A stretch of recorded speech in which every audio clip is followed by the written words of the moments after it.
அண்மை செய்தியை பார்த்துக் கொண்டிருக்கிறோம்.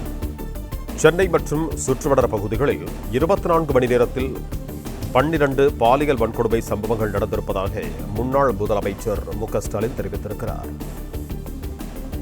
இது தொடர்பான கூடுதல் விவரங்களோடு இணைகிறார் எமது செய்தியாளர் மாணிக்கம். வணக்கம் மாணிக்கம், உங்களிடம் இருக்கும் தகவல்கள் சொல்லுங்கள். சென்னை மற்றும் அதனுடைய சுற்றுப்பகுதிகளில் மட்டும் கடந்த 24 மணி நேரத்துல 12 பாலியல் வன்முறைகள் நடந்திருப்பதாக ஊடகங்கள்ல செய்தி வெளியாகி இருக்கிறது. இதனை குறிப்பிட்டு திமுகவுடைய தலைவர் மு.க.ஸ்டாலின் ஆளும் கட்சியாக இருக்கக்கூடிய தாவேகாவுக்கும் அதனுடைய முதலமைச்சர் விஜய் அவர்களுக்கும் பல்வேறு கேள்விகளை முன்வைத்திருக்கிறார். அவருடைய எக்ஸ்தல பதிவுல எபிஷியன்டான அதிகாரிகளை காவல்துறையில் நியமித்திருக்கிறேன், சிங்கப்பெண் படையை அமைத்து விட்டேன் என்று சீரிய முதலமைச்சருடைய காதுகளுக்கு இந்த செய்திகளை பார்த்த பிறகாவது பிஞ்சுகளை இழந்து ஓலமிடும் பெற்றோர்களின் அலுவலர்கள் கேட்கவில்லையா என்று விமர்சனத்தையும் கேள்வியையும் திமுக தலைவர் முதலமைச்சர் விஜய் நோக்கி முன்வைத்திருக்கிறார்.